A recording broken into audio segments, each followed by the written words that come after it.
മലയാളികൾ നെഞ്ചിലേറ്റിയ നടി ശോഭന ഏറെക്കാലത്തിനു ശേഷം അഭിനയ രംഗത്തേക്ക് തിരിച്ചു വരികയാണ്. തരുൺ മൂർത്തി ഒരുക്കുന്ന സിനിമയിലൂടെയാണ് നടിയുടെ മടങ്ങിവരവ്.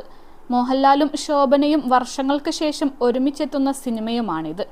തിരക്കേറിയ നായിക നടിയായിരുന്ന ശോഭന കരിയറിന്റെ ഒരു ഘട്ടത്തിൽ സിനിമയിൽ നിന്ന് മാറി നൃത്തത്തിലേക്ക് പൂർണ്ണ ശ്രദ്ധ കൊടുത്തു. 1984 പുറത്തിറങ്ങിയ ഏപ്രിൽ 18 എന്ന സിനിമയിലൂടെയാണ് ശോഭന നായികയായി തുടക്കം കുറിക്കുന്നത്. ബാലചന്ദ്ര മേനോൻ സംവിധാനം ചെയ്ത സിനിമയിൽ നായകനും ഇദ്ദേഹം തന്നെയായിരുന്നു. ശോഭനയുടെ ആദ്യ സിനിമയിലെ ഓർമ്മകൾ പങ്കുവെക്കുകയാണ് സംവിധായകൻ വിജി തമ്പി. ഇദ്ദേഹം ഏപ്രിൽ 18 അസിസ്റ്റന്റ് ഡയറക്ടറായി പ്രവർത്തിച്ചിട്ടുണ്ട്. സഫാരി ടിവിയിലാണ് വിജി തമ്പി അനുഭവങ്ങൾ പങ്കുവെച്ചത്. ശോഭന ആദ്യമായി നായികയായി അഭിനയിക്കുന്ന സിനിമയാണ്. ശോഭന ആ സിനിമയിൽ വരാനുള്ള കാരണം സുകുമാരി ചേച്ചിയാണ്.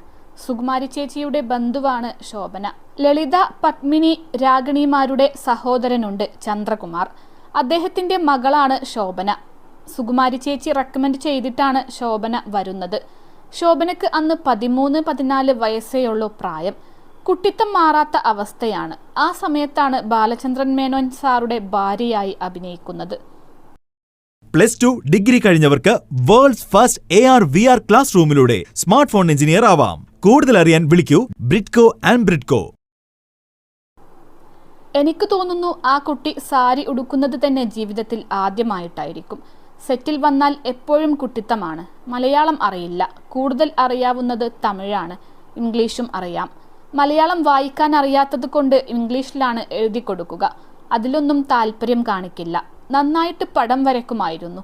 ഒരു ദിവസം ഞാൻ ഡയലോഗുകൾ മുഴുവൻ ഇംഗ്ലീഷിൽ എഴുതി വെള്ള പേപ്പറിൽ കൊണ്ടുകൊടുത്തു. പഠിച്ചോളൂ, അടുത്ത സീൻ എടുക്കാനുള്ളതാണെന്ന് പറഞ്ഞു. കുറച്ചു കഴിഞ്ഞ് ഞാൻ വന്ന് നോക്കിയപ്പോൾ വെള്ള പേപ്പറിന്റെ കാലിയായ പുറത്ത് പടം വരച്ചുകൊണ്ടിരിക്കുകയാണ്. കുട്ടിത്തമാണ്. ഒരു ദിവസം ഇതുപോലെ മേനോൻ സാറും ശോഭനയുമായുള്ള സീൻ എടുത്തുകൊണ്ടിരിക്കുകയാണ്. സാരി ഉടുക്കാൻ പറ്റുന്നില്ലെന്ന് പറയുമ്പോൾ മേനോൻ സാർ തന്നെ സാരി ശരിയാക്കി കൊടുക്കുന്ന ഷോട്ട്. ഈ കുട്ടി റിയാക്ഷനും കാര്യങ്ങളും കാര്യമായി ശ്രദ്ധിക്കാതെ വന്നപ്പോൾ പുള്ളിക്ക് പെട്ടെന്ന് ദേഷ്യം വന്നു. അദ്ദേഹം ദേഷ്യപ്പെട്ട് കണ്ടിട്ടുള്ള അപൂർവം സന്ദർഭങ്ങളിലൊന്നാണത്. 11 മണി സമയമൊക്കെയാണ്. ആ സമയത്ത് സെറ്റിൽ ബിസ്ക്കറ്റും ചായയും തരും. പുള്ളി ദേഷ്യം വന്ന് ബിസ്ക്കറ്റ് വലിച്ചെറിഞ്ഞ് ബ്രേക്കപ്പ് പറഞ്ഞ് പോയി. സുകുമാരി ചേച്ചി ശോഭനയെ വിളിച്ച് പറഞ്ഞു, ഇങ്ങനെ ചെയ്യരുത്, പ്രായമൊക്കെയാണെങ്കിലും നായികയായിട്ട് അഭിനയിക്കുകയാണ് എന്നൊക്കെ പറഞ്ഞു. ശോഭനയുടെ യഥാർത്ഥ പേര് ശോഭന എന്ന് തന്നെയാണ്. ആ സമയത്ത് ശോഭന എന്ന പേരിൽ മറ്റൊരു നടി ഉണ്ടായിരുന്നു. അതുകൊണ്ട് ബാലചന്ദ്ര മേനോൻ ആ കുട്ടിയുടെ പേര് മീര എന്നാക്കി. മീര എന്ന പേരിലാണ് ശോഭന ആ സിനിമയിൽ വന്നത്.